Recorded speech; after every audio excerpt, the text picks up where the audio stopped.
الله أكبر الله أكبر لا إله إلا الله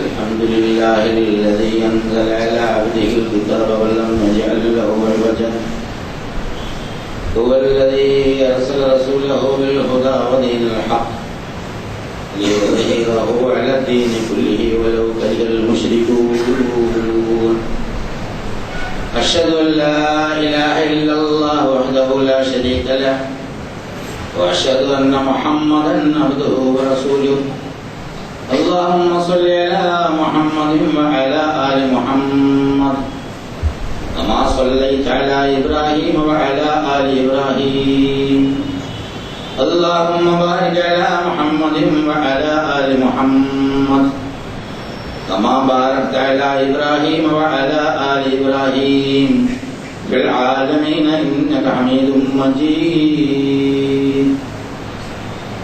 أيها الإخوة الأحباء، أوصيكم وإياي أولا بتقوى الله. أعوذ بالله من الشيطان الرجيم. بسم الله الرحمن الرحيم. وإذا فعلوا فاحشة قالوا وجدنا عليها آباءنا والله أمرنا بها قل إن الله لا يأمر بالفحشاء أتقولون على الله ما لا تعلمون قل أمر ربي بالقسط وأقيموا وجوهكم عند كل مسجد وادعوه مخلصين له الدين كما بدأكم تعودون فريقا هدى وفريقا حق عليهم الضلالة إنهم اتخذوا الشياطين أولياء من دون الله فيحسبون أنهم مهتدون. صدق الله العظيم. പ്രിയമുള്ള സഹോദരീ സഹോദരന്മാർ, അല്ലാഹു സുബ്ഹാനഹു വ തആലയുടെ വിധിവിലക്കുകൾ മാനിച്ചുകൊണ്ട് ജീവിക്കണമെന്ന് എന്നോടെന്ന പോലെ നിങ്ങളോട് ആദ്യമായി ഉണർത്തുകയാണ്, വസിയത്ത് ചെയ്യുകയാണ്. മനുഷ്യനെ ഭൂമിയിൽ ജീവിക്കാൻ വരുന്നതിന് മുമ്പ് അള്ളാഹുവിന്റെ ഹദറത്തിൽ വെച്ചുണ്ടായ കുറേ സംഭവവികാസങ്ങളാണ് കഴിഞ്ഞ 2 വക്തുകളിലായി പറഞ്ഞത്. അതായത് ഉൽപ്പത്തി, മനുഷ്യന്റെ ഉൽപ്പത്തി. ഈ വിഷയത്തിന് എത്ര വലിയ പ്രാധാന്യമുണ്ടോ എന്ന് പലപ്പോഴും ചിന്തിച്ചില്ല. ഉൽപ്പത്തി അറിഞ്ഞാലേ മനുഷ്യന്റെ വിജയകരമായ മുന്നോട്ടുള്ള പ്രയാണത്തിന് സാധിക്കുള്ളൂ. അപ്പൊ അതുകൊണ്ട് തന്നെ പ്രപഞ്ചോൽപത്തിയെ സംബന്ധിച്ചും മനുഷ്യോൽപത്തിയെ സംബന്ധിച്ചുമൊക്കെ അല്ലാഹു സുബ്ഹാനഹു വ തആല ആദ്യമേ പഠിപ്പിച്ചു. ഇപ്പോഴും ലോകത്തിലെ മനഃശാസ്ത്രകാരന്മാരും മറ്റു ശാസ്ത്രകാരന്മാരും ഒരു തീർപ്പിലെത്തിക്കാതെ ചർച്ച ചെയ്തുകൊണ്ടിരിക്കുന്ന ഒരു വിഷയമാണ് അടിസ്ഥാന സ്വഭാവം എന്താണ്, മനുഷ്യ മനസ്സിന്റെ അടിസ്ഥാന സ്വഭാവം എന്താണ്. നന്മയിൽ അധിഷ്ഠിതമായിട്ടാണോ, അതല്ല തിന്മയിലേക്കുള്ളതാണോ, അല്ല രണ്ടുമില്ലാത്ത നന്മയും തിന്മയും ഇല്ലാത്ത മറ്റൊരവസ്ഥയാണോ എന്നുള്ളത് ഇന്നും ലോകത്തൊരു ചർച്ചയാണ്. കുറെ ആളുകളൊക്കെ പറഞ്ഞു വെച്ചത് മനുഷ്യന്റെ ദുഷ്ടത, ലോകത്ത് കാണുന്ന ആക്രമങ്ങൾ, പ്രശ്നങ്ങൾ കൊണ്ട് മനുഷ്യന്റെ അടിസ്ഥാന സ്വഭാവം സംസ്കാരമില്ലാത്ത തിന്മയാണ്. വസ്ത്രം ഉടുക്കാതെ നടക്കുക, അതുപോലെ തന്നെ കണ്ണി കണ്ടതിനെ ആക്രമിച്ച് കീഴ്പ്പെടുത്തുക. അതായത് നമ്മൾ പറയില്ല കാട്ടാളന്മാരായ മനുഷ്യന്മാരെന്ന് പറയും. അത് അടിസ്ഥാന സ്വഭാവം ആദായണ്ടാണ് അങ്ങനെ സംഭവിക്കുന്നത്. അതല്ല, കുറെ ആളുകൾ മതത്തിന്റെയും തത്വത്തിൻ്റെ ആളുകൾ മനുഷ്യന്റെ അടിസ്ഥാന സ്വഭാവം നന്മയാണ്. കാരണം അവൻ അല്ലാഹുവിന്റെ സൃഷ്ടിയാണ്, അതുകൊണ്ട് നന്മയാണ്. യൂറോപ്പിലെ വലിയൊരു വിഭാഗം പണ്ഡിതന്മാർ ഭൗതിക പണ്ഡിതന്മാർ പറയുന്നത് നന്മയില്ല, തിന്മയില്ല, പ്ലെയിനാണ്. അവന്റെ എൻവയോൺമെന്റ്, അതായത് സാഹചര്യം, അവനെ നന്മയിലേക്കോ തിന്മയിലേക്കോ കൂട്ടിക്കൊണ്ടു പോകുന്നു. അപ്പൊ അവിടെയും പ്രശ്നമാണ്. ഈ എൻവയോൺമെന്റ്, അതായത് സാഹചര്യം, ചുറ്റുപാട്, പരിസ്ഥിതി മനുഷ്യ മനസ്സിലുണ്ടാക്കുന്ന ഇൻഫ്ലുവൻസിനെ കുറിച്ച്, സ്വാധീനത്തെ കുറിച്ച് പഠനം നടത്തുന്ന ആളുകൾ തന്നെ പറയുന്നത് പാരമ്പര്യം, ഹെറിഡിറ്റി വലിയ സ്വാധീനം ചെലുത്തുന്നു എന്നുള്ളതാണ്. ഒരാളിന്റെ പാരമ്പര്യം അയാളുടെ സ്വാധീനം ചെലുത്തും. അപ്പൊ പിന്നെ പാരമ്പര്യം വരുന്നത് ജീൻസിലൂടെയാണ്. അപ്പൊ ആദ്യം മനുഷ്യനിലേക്ക് തന്നെ എത്തും എന്നുള്ളതാണ്. അപ്പൊ അതിന് നന്മകളുണ്ടെങ്കിൽ അപ്പൊ നന്മ തിന്മ ഇല്ലാതെ വരില്ലല്ലോ എന്നുള്ളതാണ്. അപ്പൊ ഒരുപാട് ചെറുവിന ചെറുവണം ഈ സംഗതികളെ നൂറ്റാണ്ടുകളായി നടന്നു. എന്നും ആരും കൃത്യമായി പറഞ്ഞിട്ടില്ല. കാരണം മനസ്സെന്താണെന്ന് കൃത്യമായി അറിയില്ല, അതിനെ കണ്ടെത്താനാവില്ല. കണ്ടെത്തിയാലും അടുത്ത നിമിഷം മനസ്സിൽ എന്താണ് സംഭവിക്കുന്നത് എന്ന് ആർക്കും പറയാൻ പറ്റില്ല. ഏത് തരത്തിൽ മനുഷ്യ മനസ്സിന് മാറ്റം ഉണ്ടാവും എന്ന് പറയാൻ പറ്റില്ല. അടുത്ത നിമിഷം എന്ത് സംഭവിക്കും എന്നും ഉറപ്പിച്ചു പറയാൻ പറ്റില്ല. നല്ല ആരോഗ്യ ദൃഢഗാത്രനായ ഒരാൾ അടുത്ത നിമിഷം രോഗിയാവാം. ഒരു രോഗവും പ്രത്യക്ഷത്തിൽ കണ്ടില്ലെങ്കിൽ കുഴഞ്ഞു വീണ് മരിക്കുമ്പോൾ ഡോക്ടർ പറഞ്ഞു അവന് ഇന്ന രോഗം ഉണ്ടായിരുന്നു, അത് പ്രത്യക്ഷമാകേണ്ടതാണ്. അതുപോലെ വളരെ വലിയ രോഗത്തിന് ഡോക്ടർമാർ കൊണ്ടുപോയിക്കൊള്ളൂ, ആളുകളെയൊക്കെ കാണിച്ചോളൂ എന്ന് പറഞ്ഞിട്ട് വീട്ടിൽ കൊണ്ടുവന്നിട്ട് പിന്നെ ജീവിതത്തിലേക്ക് തിരിച്ചു കൊള്ളുന്ന ആളുകൾ. അപ്പൊ മനുഷ്യനെ സംബന്ധിച്ചിടത്തോളം അടുത്ത നിമിഷം എന്താണ് സംഭവിക്കുന്നത് എന്ന് കൃത്യമായി പറയാൻ കഴിയാത്ത അവസ്ഥ. ഇത് മനസ്സും ശരീരവുമായിട്ട് ഏറ്റവും കൂടുതൽ മനസ്സുമായി ബന്ധപ്പെടുന്നത്. അതുകൊണ്ടാണ് മനുഷ്യന്റെ ഉൽപ്പത്തി ശാസ്ത്രം വളരെ ഗൗരവമായി മനസ്സിലാക്കണം എന്നുള്ള കാര്യം നമ്മളോട് നിർദ്ദേശിച്ചിട്ടുള്ളത്. അപ്പൊ അത് വളരെ വിശദമായി തന്നെ പറഞ്ഞു. വളരെ കൃത്യമായ ആദ്യമേ അല്ലാഹു തആല പഠിപ്പിക്കുന്ന മനുഷ്യനെ ഏറ്റവും നല്ല പ്രകൃതത്തിലാണ് സൃഷ്ടിച്ചത്. ലഖദ് ഖലഖനൽ ഇൻസാന ഫീ അഹ്സനി തഖ്വീം. ഏറ്റവും നല്ല സൃഷ്ടിപ്പ്, അതായത് നന്മയിൽ അധിഷ്ഠിതമായ മനുഷ്യനിൽ അല്ലാഹുവിന്റെ റൂഹുണ്ട്.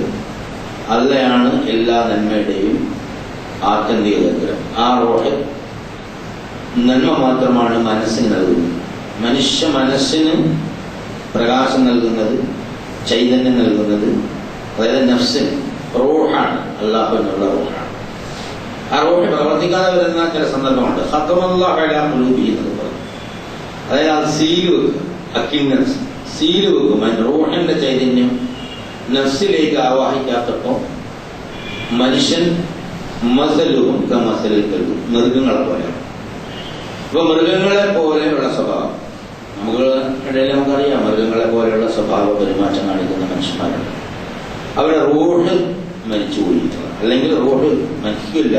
റൂഹത്തിന്റെ പ്രവർത്തനം നിർത്തിവെച്ചു അല്ലാതെ നിർദ്ദേശപ്രകാരം. പിന്നെ മനസ്സും ജീവനും ശരീരവും ഉണ്ടാവുള്ളൂ. അത് ഒരു മൃഗത്തിന്റെ ലെവലിലേക്ക് പ്രവർത്തിക്കുള്ളൂ. ഉന്നതമായ ആശയങ്ങളൊന്നും അവിടെ എത്തൂല്ല എന്നുള്ളതാണ്. അങ്ങനെയാണ് അല്ലാഹു സുബ്ഹാനഹു വ തആല തീരുമാനിച്ചത്. ഖുർആനിൽ പല സ്ഥലത്തും പറയുകയും ചെയ്തു ഖതമല്ലാഹു അലാ ഖുലൂബിഹിം. അവിടെ ഹൃദയത്തിൽ നാം സീല് വെച്ചു എന്ന് പറഞ്ഞു കഴിഞ്ഞാൽ ഹൃദയം എന്ന് അവിടെ ഉദ്ദേശിക്കുന്ന മനസ്സിന്, ആ മനസ്സിലേക്ക് നഫ്സ് മാർഗദർശനം, സന്മാർഗദർശനവും നന്മയും എത്തിക്കാത്ത ഒരു സാഹചര്യം ഉണ്ടായി. അപ്പോൾ മനുഷ്യ മനസ്സിന്റെ ഇതിനുള്ള കുറേ പ്രവർത്തനങ്ങളെ വിവിധങ്ങളായ ചിത്രീകരണങ്ങളിലൂടെ ഖുർആൻ അവതരിപ്പിച്ചു.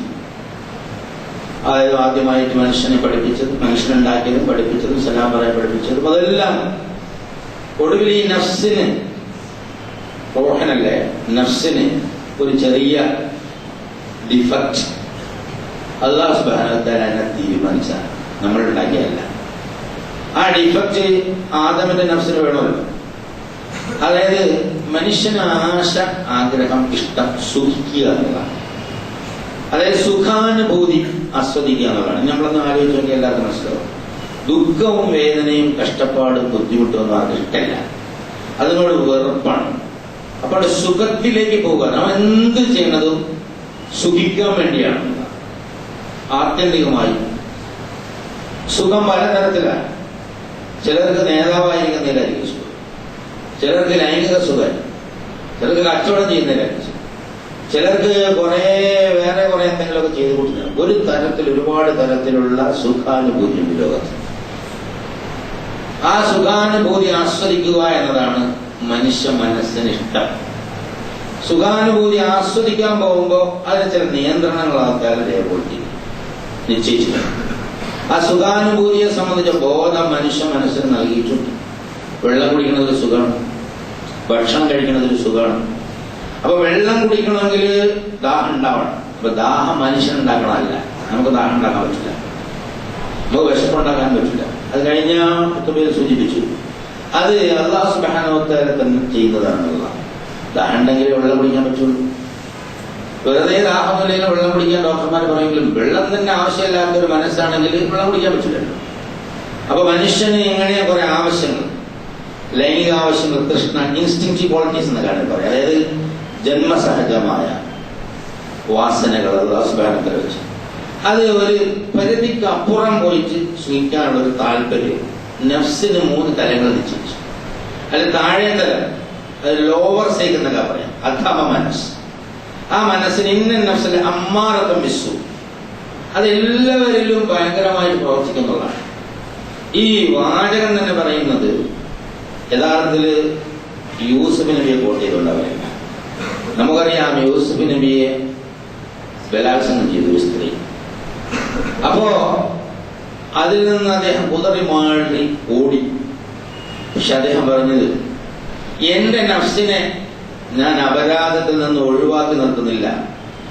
അവളുടെ പ്രലോഭനം ഉണ്ടായപ്പോ എന്റെ നഫ്സിലെ തകരാറ് അങ്ങോട്ട് വളഞ്ഞു പോകുമായിരുന്നു.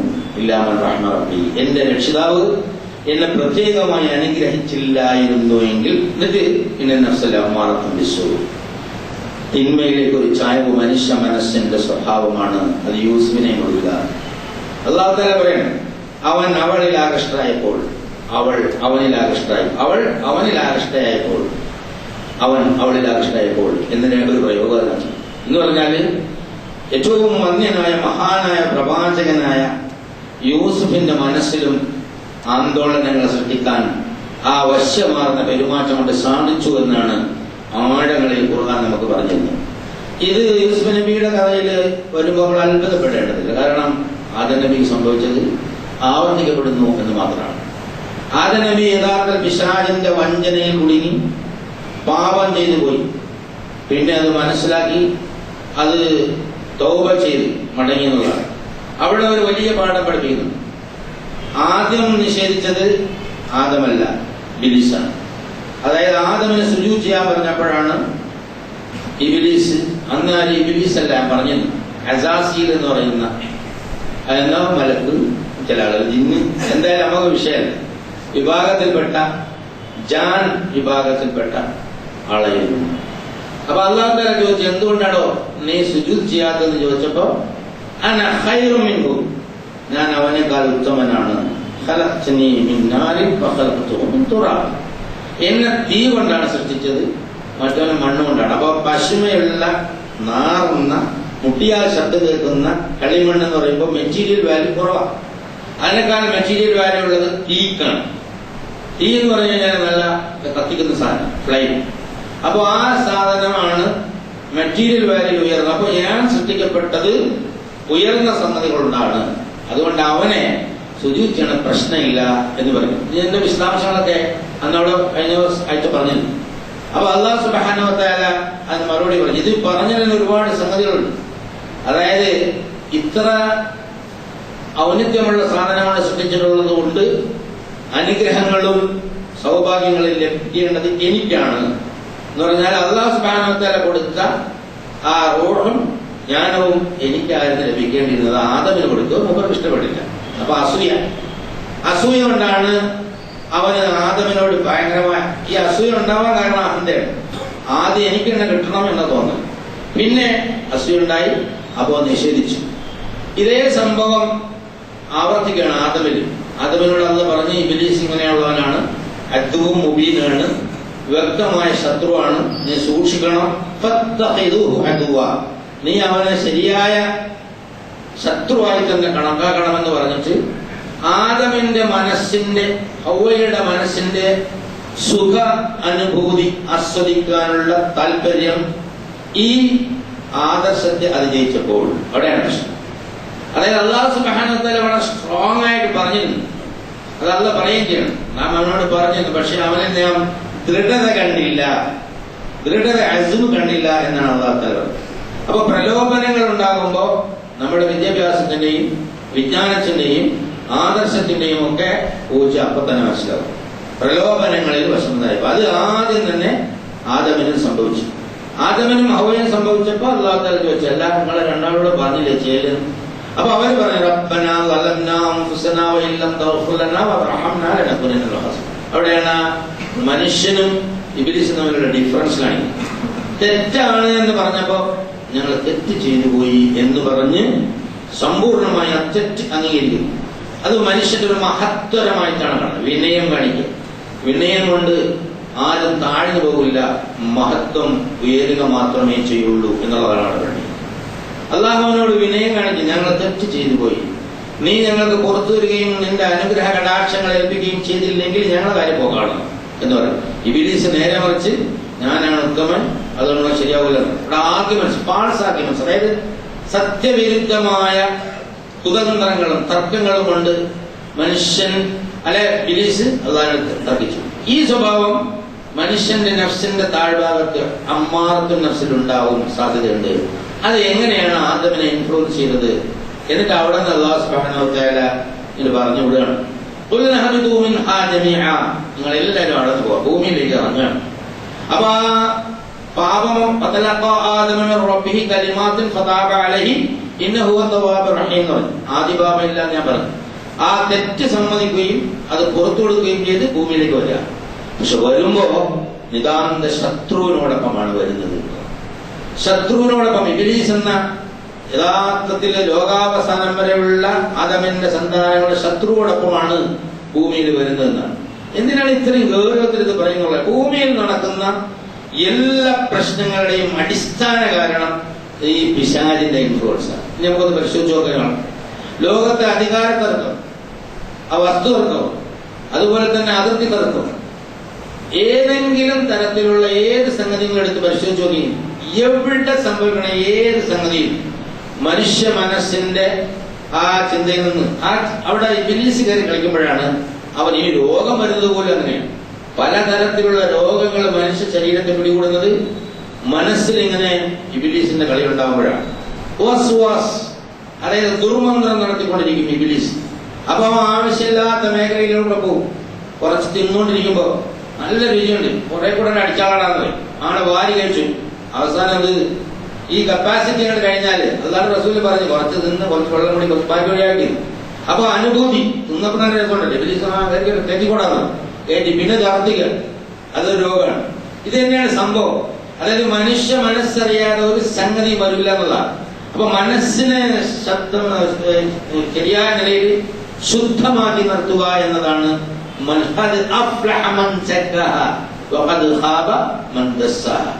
എപ്പോഴെങ്കിലും മനസ്സിനെ കയറൂട്ടി വിട്ടിയാൽ അത് അവനെ കൊളാകും. എപ്പോഴെങ്കിലും മനസ്സിനെ ദൃഢമാക്കി ശരിയായ നിലയിൽ സൂക്ഷ്മതാബോധത്തിൽ നിർത്തിയാൽ, അള്ളാഹുവിന്റെ സ്മരണയിൽ നിർത്തിയാൽ അള്ളാഹുവിന്റെ മാലാഖമാരുടെ സഹായം ഉണ്ടാവും. ഇത് അവിടെ തന്നെ പഠിപ്പിച്ചു വിട്ടതാണ്. അപ്പൊ ഇവിടെ വരുമ്പോ അല്ലാഹു സുബ്ഹാനഹു വ തആല ആ കഥ ഈ സംഭവങ്ങളൊക്കെ പറഞ്ഞിട്ട് പിന്നെ അന്നത്തെ ആ സമൂഹത്തെ സമീപിക്കുകയാണ്. അവിടെ നിർത്തി. ആദം ഇവിടെ വന്ന് ഹവ്വയുമായിട്ട് ഒന്നിച്ച് താമസിച്ചു, മക്കളുണ്ടായി, ഇവിടെ കൊലപാതകം ഉണ്ടായി. ആദ്യത്തെ മരണം കൊലപാതകമായി, അത് നമുക്കറിയാം. ആ കഥയിൽ ഇവിടെ പറയാതെ അല്ലാഹു സുബ്ഹാനഹു വ തആല ചില സംഗതികൾ നമ്മളെ പഠിപ്പിക്കുക. അതായത് നേരത്തെ പറഞ്ഞു തന്ന ആ സംഭവം ഉണ്ടല്ലോ, അത് നിങ്ങൾക്ക് ദുനിയാവിലെ ജീവിതത്തിന്റെ ഒരു നഖചിത്രമായിരുന്നു, ട്രയൽ റണ്ണായിരുന്നു. അപ്പൊ നമ്മള് ഫിലിം വരുമ്പോ ട്രയൽ റൺ, അതായത് ദുനിയാവിൽ വരുമ്പോൾ ഉണ്ടാകുന്ന സംഭവവികാസങ്ങളുടെ ഒരു ട്രയൽ റണ്ണാണ് അവിടെ നടത്തിയത്. ഇതവിടെ ആവർത്തിക്കപ്പെടും, നീ സൂക്ഷിക്കണം കേട്ടോ, നിങ്ങൾ രണ്ടാളുകൾ ശത്രുക്കളാണ് അറിയിക്കോളൂ എന്ന് പറഞ്ഞു. അപ്പൊ എന്നിട്ട് ഒരു വാഗ്ദാനം കൂടി പറഞ്ഞു, എന്റെ അടുത്ത് മാർഗദർശനം,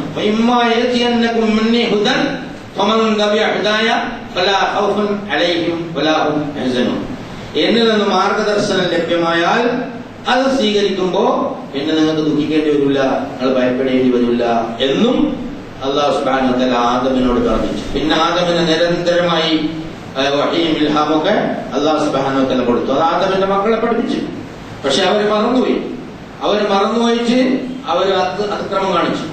അങ്ങനെ ഒരു സമൂഹങ്ങളായപ്പോ ഒരുപാട് സമൂഹങ്ങൾ അല്ലാഹു സുബ്ഹാനഹു വ തആല മാർഗദർശനം ചെയ്യാൻ വീണ്ടും പ്രവാചകന്മാരെ അയച്ചുകൊണ്ടേയിരുന്നു. ആ പ്രവാചകന്മാരുടെ അധ്യാപനങ്ങളുടെ ശ്രദ്ധ മാറിയിട്ട് ഭൗതിക ജീവിതത്തിന്റെ സുഖഭോഗങ്ങളിലേക്ക് മനുഷ്യൻ അല്ലെങ്കിൽ സമൂഹം അല്ലെങ്കിൽ ജനത എത്തുമ്പോൾ അവരെ പറഞ്ഞു നേരാക്കാൻ ആളുള്ളൂ. പക്ഷെ കുരുത്തം കെട്ട പലരും മാറിയില്ല എന്നുള്ളത് കൊണ്ട് അവരെ ഒന്നോടെ നശിപ്പിച്ച ഒരുപാട് കഥകൾ, നോഹിന്റെ ജനതയുടെ കഥകൾ, ആദിന്റെ കഥകൾ, സമൂദിന്റെ കഥകൾ, ലൂത്തിന്റെ ജനതയുടെ കഥകൾ, അങ്ങനെ ഒരുപാട് കഥകൾ അല്ലാഹു സുബ്ഹാനഹു വ തആല ഖുർആനിൽ ഇങ്ങനെ പറഞ്ഞിരുന്നു. ബുദ്ധിയുള്ളവന് ആലോചിക്കാൻ ഒരുപാട് കഥകൾ പറഞ്ഞു. എന്നിട്ട് റസൂലുള്ളാഹി സ്വല്ലല്ലാഹു അലൈഹി വസല്ലമയുടെ മുന്നിലുള്ള ജനത്തെ അഭിസംബോധന ചെയ്തുകൊണ്ട് അല്ലാഹു റസൂലിനോട് പറയാ, വഇദാ ഫഅലു ഫാഹിഷതൻ ഖാലു വജദ്നാ അലൈഹാ ആബാഅന.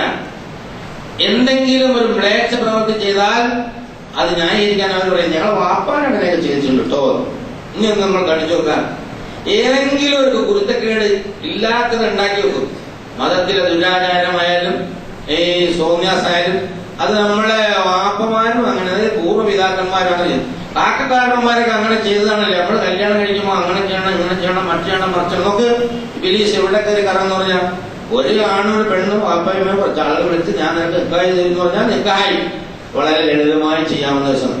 അത് ഈ ഭൂലോകത്തുള്ള മുഴുവൻ മനുഷ്യന്മാരെ വിളിച്ചിട്ട് വ്യാഴം, വെള്ളി, ശനി, ഞായർ, തിങ്കൾ എന്ന് പറഞ്ഞിട്ട് അങ്ങനെ ഇബ്ലീസിന്റെ കൂടാരത്തിൽ അങ്ങനെ കടന്നുവിടുക. വളരെ വളരെ ഗൗരവമായി നമ്മൾ ആലോചിക്കട്ടെ. അതിന് പിന്നെ ഇല്ലാത്ത സംഭവമൊന്നുമില്ല. ഏതേത് കാര്യങ്ങളിൽ ചെന്ന് നോക്കിയാലും അവിടെ ഇസ്റാഫ് ഉണ്ടാക്കാൻ, അമിതത്വം ഉണ്ടാക്കാൻ, അല്ലെങ്കിൽ ധൂർത്തും ദുർവ്യയവും അമിതവ്യയവും ഉണ്ടാക്കാൻ നമ്മളെ കൂട്ടത്തിലും ഈ ചങ്ങാതി ഉണ്ടാവും എപ്പോഴും ഇബ്ലീസ്. എല്ലാ ചെറുതും വലുതുമായ എല്ലാ സംഗതികളിലും ഒരു ചെറിയ സംഗതി കൊണ്ട് തീർക്കാൻ പറ്റുന്ന കാര്യം വലുതാക്കിയിട്ട് അവിടെയൊക്കെ എന്താ പൊങ്ങാച്ചം, അഹങ്കാരം, തോന്യാസം, ലോകമാന്യത, താൻ പോരുമ. എന്നിട്ട് അതിന്റെ ന്യായീകരണം എന്താ പറയാ, ഞങ്ങളെ വാപ്പ ഞങ്ങളുടെ കുടുംബത്തിലൊക്കെ അങ്ങനെ തന്നെയാണ്, നമ്മളെ കുടുംബത്തിലാകുമ്പോ അത് അങ്ങനെ ചെയ്യാതിരിക്കാൻ പറ്റൂല എന്നാണ്. അതായത് വല്ലാഹു അമറന ബിഹി, പടച്ചോൻ പറഞ്ഞിട്ടുണ്ട് അവരുടെ കുടുംബത്തിൽ ഉത്തരവാദിത്തങ്ങളൊക്കെ നിർവഹിക്കുമ്പോൾ അങ്ങനെയൊക്കെ ചെയ്യണം എന്ന് അല്ലാഹു സുബ്ഹാനഹു വ തആല പറഞ്ഞിട്ടുണ്ട് എന്ന് അവർ പറയും എന്ന് ഞാൻ പറയല്ല, അല്ലാഹു സുബ്ഹാനഹു വ തആല പറയും. അവർ കാണിക്കുന്ന തോന്നിയാസങ്ങളൊക്കെ ഉണ്ടല്ലോ, ആ തോന്നിയാസങ്ങളൊക്കെ അവരുടെ കാക്കക്കാരനവന്മാരുടെ പാരമ്പര്യമാണെന്നും അത് ഞങ്ങൾക്ക് ചെയ്യാൻ അനുവദിക്കപ്പെട്ടതാണെന്നും ഒക്കെ അവരിങ്ങനെ വിളിച്ചു പോവും. അല്ലാഹു തആല പറയാം, നീ അവരോട് നബിയെ പറഞ്ഞു കൊടുക്കുക, ഇന്നല്ലാഹ ലാ യഅ്മുറു ബിൽ ഫഹ്ശാഇ, തോന്നിയാസം മ്ലേച്ഛതയൊന്നും ചെയ്യാൻ അല്ലാഹു ഒരിക്കലും കൽപ്പിക്കൂല. അതഖൂലൂന അലല്ലാഹി മാ ലാ തഅലമൂൻ, നിങ്ങൾക്ക് അറിയാത്ത കാര്യങ്ങൾ അല്ലാഹുവിന്റെ പേരിൽ നിങ്ങൾ കെട്ടി ആരോപിക്കുക. അതഖൂലൂന അലല്ലാഹി മാ ലാ തഅലമൂൻ, വളരെ ഗൗരവമാണ്. ഈ ആയത്തിന് ഇങ്ങനെയൊക്കെ അർത്ഥമുണ്ട് എന്നുള്ളത് സാധാരണ നിലയിൽ ആരും മനസ്സിലാക്കില്ല എന്നുള്ളതാണ്. അതായത് നമ്മുടെ ജീവിതത്തിന്റെ നിത്യജീവിതത്തിന്റെ ഓരോ മേഖലകളിലും നമുക്ക് കൂടുതൽ സുഖിക്കാൻ, അനുഭൂതി പകരാൻ, പൊങ്ങച്ചം കാണിക്കാൻ, അഹങ്കാരം കാണിക്കാനൊക്കെ ഇബ്ലീസ് നമ്മളെ കൂടെ ഉണ്ടാവും. അങ്ങനെ ഉണ്ടാവും. പണ്ട് വാപ്പാന്റെ കൂടെ ഉണ്ടായിരുന്നതുപോലെ ആ ചതിയിൽപ്പെട്ട് അല്ലാഹു തആല പറഞ്ഞ് ആദമിന്റെ മക്കളെ പലയിടത്തും അയ്യുഹൻ നാസ് എന്ന് വിളിക്കുമ്പോ ഇവിടെയൊക്കെ ആദമിന്റെ ആ ബനി ആദം എന്നാണ്, അതിനും അർത്ഥം വേറെയുണ്ട്. അതായത് ഇബ്ലീസിന്റെ ചതിയിൽപ്പെട്ട് കുലുമാലായി പോയ വാപ്പന്റെ മക്കളെയാണ് ആ വിളി. ശരിക്കും അയ്യുഹൻ നാസ് എന്ന് പറയുന്നിടത്ത് അല്ലാഹു അയ്യുഹൻ നാസ് എന്ന് തന്നെ പറഞ്ഞു. അല്ലാതെ ഈ വക സംഗതികളൊക്കെ പറയുന്നത് യാ ബനി ആദം എന്ന് പ്രയോഗം നടത്തിയത് അത് ശരിക്കും ആദമിനെ ഓർമ്മിപ്പിക്കുകയാണ്. നിങ്ങളെ വാപ്പുണ്ടല്ലോ ഇബ്ലീസിന്റെ ചതിയിൽപ്പെട്ട് കുലുമാലായി പോയി, അതുപോലെ നിങ്ങളെയും ഇബ്ലീസ് ചതിക്കാതിരിക്കട്ടെ എന്ന് പറഞ്ഞിട്ടാണ് ഇങ്ങോട്ട് വിട്ടത് എന്നുള്ളതാണ്. അതായത് എന്റെ രക്ഷിതാവ് എന്നോട് കൽപ്പിച്ചിട്ടുള്ളത് ഖിസ്താണ്, വലിയൊരു സംഗതിയാണ്. സാധാരണ നീതി എന്ന് പറയും. അപ്പൊ എന്താ നീതി? അതായത് ഏത് സംഗതി അവഗണനയില്ലാതെ അമിതത്വമില്ലാതെ മധ്യമ നിലപാട് സ്വീകരിക്കുന്നതിനാണ് ഖിസ്ത് എന്ന് പറയും. ഏത് കാര്യം ചെലവഴിക്കുന്നിടത്ത് ദൂർത്ത് കാണിക്കരുത്, ലുബ്ധ് കാണിക്കരുത്. ലുബ്ധ് ഇസ്റാഫാണ്, ദൂർത്ത് ഇസ്റാഫാണ്. അതുപോലെ ഏത് കാര്യവും സംസാരിക്കുന്ന ആവശ്യമില്ലാതെ വെറുതെ ഒരു വർത്താനം പറയണം. 4 വാക്ക് പറയണത് 4 വാക്ക് തന്നെ പറയാം, 40 വാക്ക് പറയരുത് എന്നുള്ള. അപ്പൊ അവിടെ ഓരോ സംഗതിയും ഖിസ്ത് ആണ് അല്ലാഹു സുബ്ഹാനഹു വ തആല തീരുമാനിച്ചിട്ടുള്ളത് എന്ന് അല്ലാഹു തആല പറയാ. അപ്പൊ വളരെ ഗൗരവപൂർവ്വം മനസ്സിലാക്കണം. വഖീമു വുജൂഹകും ഇൻദ കുല്ലി മസ്ജിദിൻ വദ്ഉഹു മുഖ്ലിസീന ലഹുദ്ദീൻ. ഇതിന് നിങ്ങൾക്ക് ശക്തി കിട്ടാൻ, ഈ ഖിസ്ത് ജീവിതത്തിൽ പാലിക്കാൻ, അതായത് നീതി പാലിക്കാൻ, എപ്പോഴും സന്തുലിതത്വം നിലനിർത്താൻ നിങ്ങളുടെ മനസ്സിന് ശക്തി വേണം. അതുകൊണ്ട് എല്ലാ ആരാധനാവേളകളിലും അല്ലെങ്കിൽ എല്ലാ മസ്ജിദുകളിലും നിങ്ങളുടെ മുഖം അവനിലേക്ക് തിരിച്ചു നിർത്താൻ. അതിന്റെ അർത്ഥം നമുക്കറിയാം, മോന്തട്ട് പിടിച്ചു നിർത്തണമെന്നല്ല അല്ലാഹു തആല പറഞ്ഞത്. നമ്മുടെ ശ്രദ്ധ മുഴുവനും അല്ലാഹുവിലേക്ക് അയക്കുക. എന്നിട്ട് മുഖ്ലിസീന ലഹുദ്ദീൻ, വളരെ നിഷ്കളങ്കമായി കീഴ്വണക്കം സമ്പൂർണമായി അവനിൽ അർപ്പിച്ചുകൊണ്ട് കാര്യങ്ങൾ അവനോട് പറയുക. അവനോട് ആ കാര്യങ്ങൾ പറയുമ്പോൾ നിങ്ങൾക്ക് അതിനുള്ള ശക്തി ഉണ്ടാവും, നിങ്ങൾക്ക് ശേഷി ഉണ്ടാവും. ആത്മവിശ്വാസം വർദ്ധിക്കുന്നത് അങ്ങനെയാണ്. ആത്മാവിനുള്ള വിശ്വാസമാണ്, ആത്മാവിന്റെ ശക്തിയുള്ള വിശ്വാസം. നമ്മൾ ആത്മവിശ്വാസം എന്നൊക്കെ പറയുമ്പോൾ ഓരോരുത്തർ വിചാരിക്കുന്നത് നമ്മുടെ ഒരു മനഃശക്തി എന്ന് പറഞ്ഞാൽ ആത്മവിശ്വാസം. ആത്മാവ് ആരല്ല? നമ്മളല്ലല്ലോ, മനസ്സ് നമ്മളല്ല.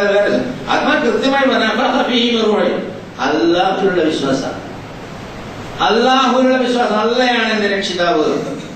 ഇപ്പൊ നമ്മളൊരു സംഭവം ഉണ്ടായി ജീവിതത്തിൽ, ഒരു പാവപ്പെട്ടവനാണെങ്കിൽ പറയാം എന്നെ സഹായിക്കാൻ ആരുമില്ലല്ലോ.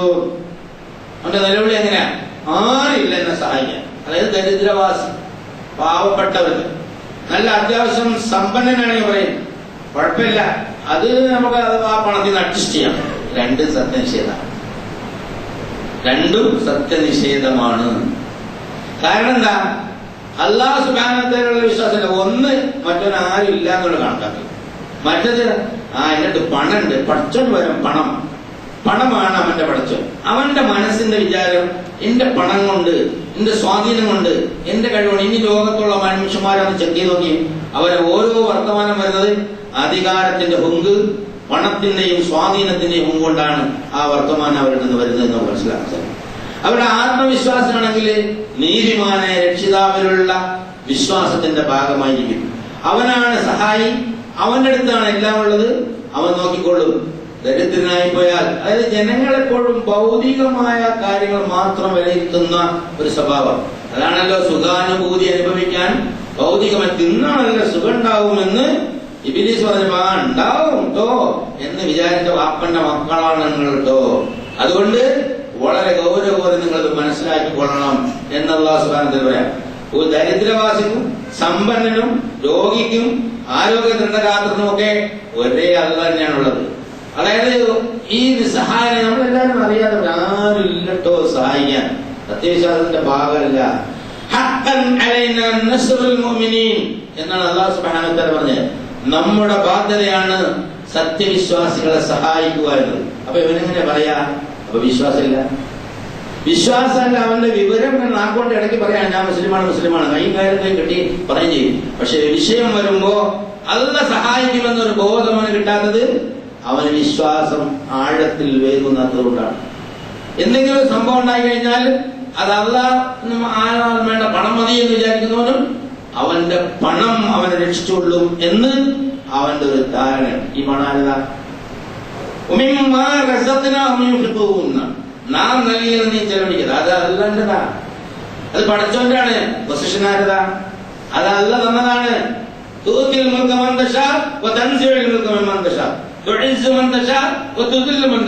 കൃത്യമായി അല്ലാഹ് പറഞ്ഞത്.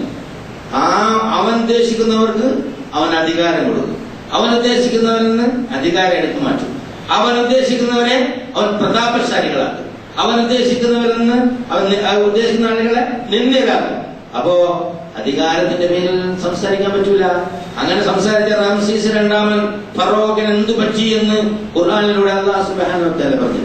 പണത്തിന്റെ പേരിൽ സംസാരിച്ച ഖാറൂൻ മുതലാളിക്ക് എന്തു പറ്റി എന്ന് അല്ലാഹു സുബ്ഹാനഹു വ തആല പറഞ്ഞിരുന്നു. ഇതൊക്കെ ചരിത്രത്തിൽ ഇങ്ങനെ ആവർത്തിക്കപ്പെട്ടുകൊണ്ടിരിക്കും. വിവിധ ദേശങ്ങളിൽ, വിവിധ മനുഷ്യരിൽ, വിവിധ കോലത്തിൽ സംഗതിയെല്ലാം ഒന്ന് തന്നെയാണ്. ഏകനായ അല്ലാഹു സുബ്ഹാനഹു വ തആലയിലേക്ക് നിങ്ങൾ ശ്രദ്ധ വെക്കാത്തിടത്തോളം കാലം നിങ്ങളെ കൂടെ മറ്റവനുണ്ടാവും. ഇബ്ലീസ്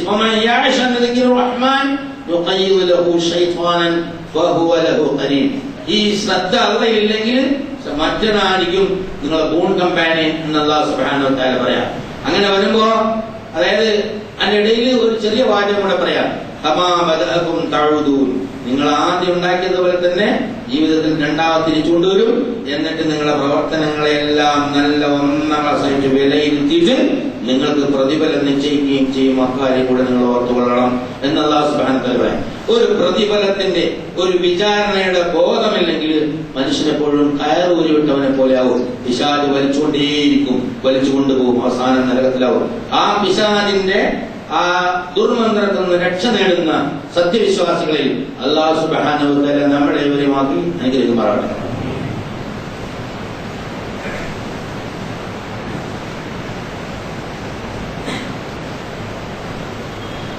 അൽഹംദുലില്ലാഹ് حمدا كثيرا طيبا مباركا ينبغي لجلال وجهه وعظيم سلطانه.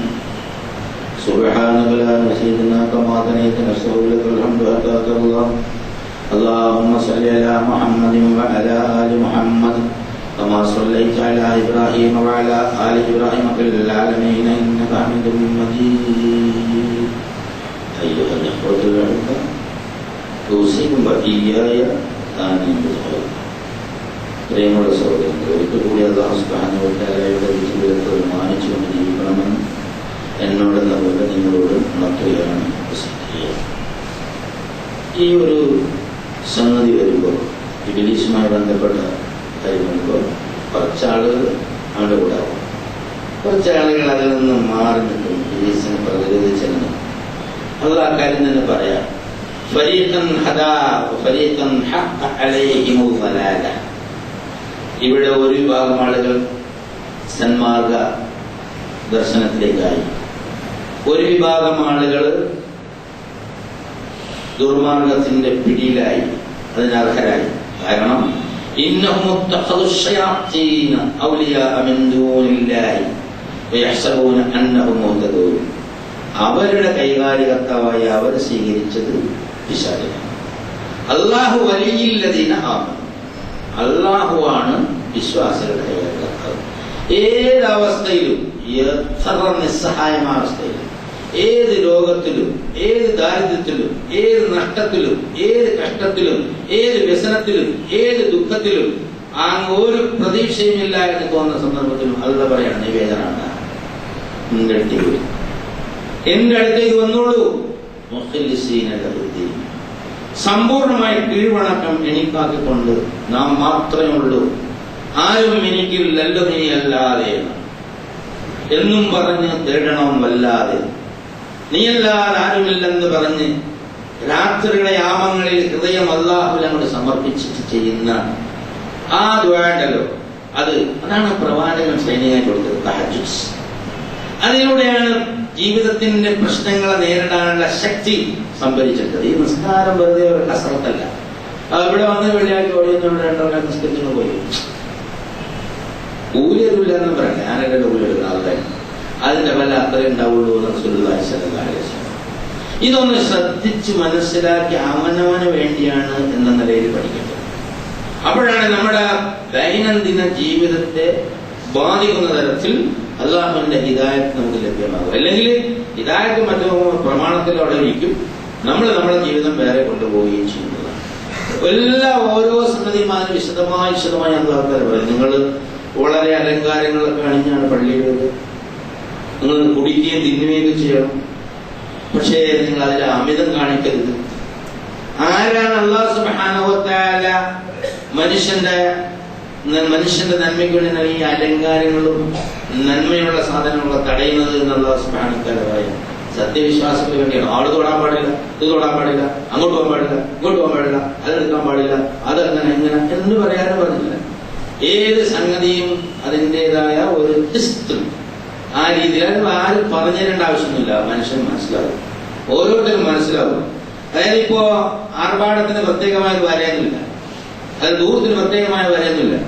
ഒരു കഷ്ടിമുഷ്ടി ജീവിക്കുന്ന ഒരാഴ്ചത്തെ ശമ്പളം കിട്ടിയ ഒരു ദിവസം അയച്ചു പറഞ്ഞാൽ അത് ദൂരത്ത് തന്നെയാണ്.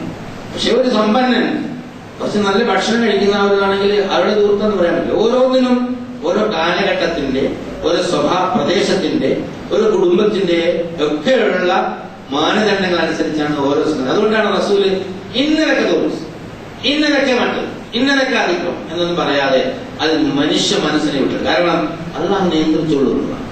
അള്ളാഹു നിയന്ത്രിച്ചുള്ളൂ എന്നുള്ളതാണ്. അപ്പൊ അതുകൊണ്ട് നമ്മുടെ മനസ്സാക്ഷി നമ്മളോട് പറഞ്ഞു തരും. വേറെ ആര് പത്ത് വന്നാലും അത്ര ആവൂല എന്ന റസൂലുള്ളാഹി സ്വല്ലല്ലാഹു അലൈഹി വസല്ലം. ഇതൊക്കെ വിട്ടിട്ട് പിശാചിന്റെ കൂടെ കൂടി കഴിഞ്ഞാലാണ് തോന്നിയാസങ്ങളെ കാണിച്ച് അതൊക്കെ അള്ളാഹു തആല അനുവദിച്ചതാണ്, ഹലാലാക്കിയതാണ് എന്ന് പറഞ്ഞിട്ട് കണ്ണി കണ്ട തോന്നിയാസങ്ങളെ കാണിക്കും. അതായത് നിങ്ങൾ വസ്ത്രം ധരിക്കണം എന്ന് പറഞ്ഞാൽ ഇവിടെ പറഞ്ഞൊരു പ്രത്യേകിച്ച് പ്രാധാന്യം. ആ കാലഘട്ടത്തിൽ കഅബ അതില് വസ്ത്രമില്ലാതെ തവാഫ് ചെയ്യുന്ന ഒരു സ്വഭാവമുണ്ട്. അതായത് അത് ഇന്നും നമ്മുടെ നാട്ടിലുണ്ട്. നഗ്നതയിലാണ് ഭക്തി എന്ന് വിചാരിക്കണം, അതിന് മ്ലേച്ഛതയാണ് എന്നുള്ള സുബ്ഹാനഹു വ തആല പറയാം. നഗ്നമായി നടക്കുന്നതും, അതായത് ഇപ്പൊ നമ്മുടെ നാട്ടിൽ തന്നെ ഉണ്ടല്ലോ ഒരുപാട് സ്ഥലത്ത് ഇപ്പൊ വീഡിയോയിലൊക്കെ പലതും വരലുണ്ട്. നഗ്നത പ്രദർശിപ്പിച്ചിട്ട് അതാണ് ഭക്തി, അതിലാണ് ദൈവചൈതന്യമുള്ളത് എന്ന് വിചാരിക്കുന്ന ശുദ്ധ അസംബന്ധാണ് എന്ന് അല്ലാഹു സുബ്ഹാനഹു വ തആല പറഞ്ഞു പഠിപ്പിക്കുക. നിങ്ങൾ അല്ലാഹുവിനെ പൂജിക്കുന്നതിന് പകരം വേറെ എന്തെങ്കിലുമൊക്കെ പൂജിച്ചു കഴിഞ്ഞാൽ നിങ്ങൾ അല്ലാഹു തആല കുറച്ചാൽ അങ്ങനെ ഇട്ടേക്കും. അത് അവിടെ എടുത്തു പറയും, വലികുല്ലി ഉമ്മത്തിൻ അജൽ ഫഇദാ ജാഅ അജലുഹും ലാ യസ്തഖിറൂന സഅതൻ വലാ യസ്തഖ്ദിമൂൻ. എല്ലാ നന്മ ചെയ്യുന്നവനായാലും തിന്മ ചെയ്യുന്നവനായാലും എല്ലാത്തിനും ഒരു അജൽ അല്ലാഹു നിശ്ചയിച്ചിട്ടുണ്ട്. മനുഷ്യന് ഒരു അജൽ നിശ്ചയിച്ചിട്ടുണ്ട്. ഓരോരുത്തരും ഓരോ സമുദായത്തിനും അജൽ നിശ്ചയിച്ചിട്ടുണ്ട്. ഓരോ പ്രതാപശാലികൾക്കും അജൽ നിശ്ചയിച്ചിട്ടുണ്ട്. ഓരോ സംസ്കാരത്തിനും അജൽ നിശ്ചയിച്ചിട്ടുണ്ട്. അത് കൃത്യമായി ഒരു മണിക്കൂർ അങ്ങോട്ടോ ഒരു മണിക്കൂർ ഇങ്ങോട്ടോ വിടാതെ അത് അല്ലാഹു തആല പിടിച്ചുകൊണ്ട് പോകും. നിങ്ങൾ നന്മയാണ്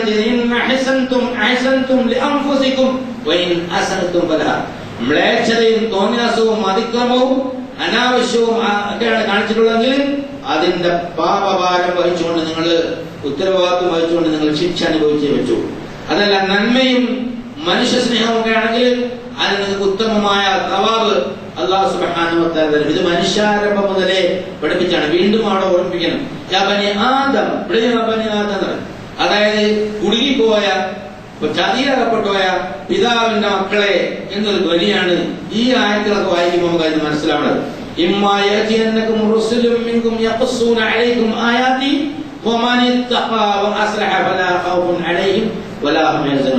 എന്റെ പ്രവാചകന്മാരെ നിങ്ങൾക്ക് എന്റെ ദൃഷ്ടാന്തങ്ങൾ വിവരിച്ചു തരുമ്പോ നിങ്ങളത് സൂക്ഷ്മതയോടെ പരിപാലിച്ചാൽ നിങ്ങൾക്ക് ദുഃഖിക്കേണ്ടി വരില്ല. അല്ലാതെ എന്തെങ്കിലുമൊക്കെ തോന്നിയാസം ബിലീസിന്റെ കൂടെ നടന്ന് ചെയ്തിട്ട് ആളുകളെ അതിക്രമിക്കുകയും അതുപോലെ തന്നെ തോന്നിയാസം കാണിക്കുകയും എന്നിട്ട് ഞങ്ങളാണ് ഇതിന്റെയൊക്കെ ആളുകളെന്ന് പറയുകയും എന്നിട്ടും എല്ലാത്തരം മ്ലേച്ഛത, ദൈവത്തെ പൂജിക്കേണ്ടടുത്ത് പോലും മ്ലേച്ഛത പ്രചരിപ്പിച്ച് വൃത്തികെട്ട സംസ്കാരം പഠിപ്പിക്കാൻ നടന്നാൽ ഓർത്തുകൊള്ളണം, എത്ര വലിയവരായാലും എത്ര ഗംഭീരമായ സംസ്കാരത്തിന്റെ ഉടമകളാണ് എന്ന് അവകാശപ്പെട്ട് നടന്നാലും ഒരുപാട് കൊട്ടലങ്ങൾ ഉണ്ടെങ്കിലും അല്ല ഒരുപാട് ആളുകളും പിന്തുണയൊക്കെ ഉണ്ടെങ്കിലും എല്ലാത്തിനും രാജ്യം അല്ലാഹു സുബ്ഹാനഹു വ തആല തീരുമാനിച്ചിട്ടുണ്ട്. കൃത്യമായി പറയാം, ഒരു മണിക്കൂർ പിന്തിക്കണ പ്രശ്നമില്ല. ഒരു മണിക്കൂർ നേരത്തെയും നാം പിടിച്ചോണ്ട് പോലെ ഇതൊക്കെ തീരുമാനിക്കപ്പെട്ട കഴിഞ്ഞ ഒരു സംഗതികളാണ്. ഇവിടെ സത്യവിശ്വാസികൾക്ക് ഒരു ഉൾബലം നൽകുന്നുണ്ട്. സത്യവിശ്വാസത്തിന്റെ നേരെ കൊഞ്ഞനം കിട്ടുന്ന ഏത് സംസ്കാരം എത്ര ഭയങ്കരമായ ഫ്ലറിഷ് ചെയ്ത് ചാടിക്കളിച്ചാലും എത്ര ഹൂങ്കാരം മുഴക്കിയാലും എത്രമാത്രം ഔന്നത്യം പ്രദർശിച്ചാലും അതിന് രാജ്യം നിശ്ചയിച്ചിട്ടുണ്ട്. ആ ദിവസം വരാനുണ്ട് എന്നതാണ് യാഥാർത്ഥ്യം. അതുകൊണ്ട് സത്യവിശ്വാസികൾ അതിലും ബേജാറാവേണ്ടതില്ല. അവൻ എവിടെയായാലും എപ്പോഴായാലും ആ സ്നേഹനിധിയായ കാരുണ്യവാനായ തമ്പുരാനാണ് അവന്റെ രക്ഷിതാവ് എന്നുള്ള ഒരു ബോധത്തിൽ അവനെ നിലനിർത്താൻ അല്ലാഹു ആകാശ ലോകത്തുനിന്ന് മാലാഖമാരെ ഇങ്ങനെ നിരന്തരമായി അയച്ചുകൊണ്ടിരിക്കും. അത് സ്വീകരിക്കാൻ മനസ്സുള്ള, അത് സ്വീകരിക്കാൻ കഴിവുള്ള, താല്പര്യമുള്ള മാനസങ്ങൾ ഈ ഭൂമിയിൽ സത്യവിശ്വാസികളുടെ ഇടയിലുണ്ടോ എന്നാണ് അല്ലാഹു നമ്മളോട് ചോദിക്കുന്നത്. തയ്യാറുണ്ടെങ്കിൽ അല്ലാഹുവിന്റെ വാതായനങ്ങൾ തുറന്നിട്ട് കാത്തിരിക്കുകയാണ്. അതായത് തൂബൂ ഇലല്ലാഹി ജമീഅൻ അയ്യുഹൽ മുഅ്മിനൂൻ ലഅല്ലകും തുഫ്ലിഹൂൻ. ആ ഒന്നായിട്ട് അല്ലാഹുവിനോട് തൗബ ചെയ്ത് നിങ്ങൾ അല്ലാഹുവിലേക്ക് പോകുക. എന്നാൽ അല്ലാഹു സുബ്ഹാനഹു വ തആല നിങ്ങളെ രക്ഷിക്കും, നിങ്ങൾ വിജയിക്കും. നിങ്ങൾക്ക് മാലാഖമാരെ അയച്ചിട്ട് പറയും, അല്ലാ തഖാഫു വലാ തഹ്സനു അബ്ശിറൂ ബിൽ ജന്നത്തിൽ ലത്തി കുന്തും തുഅദൂൻ.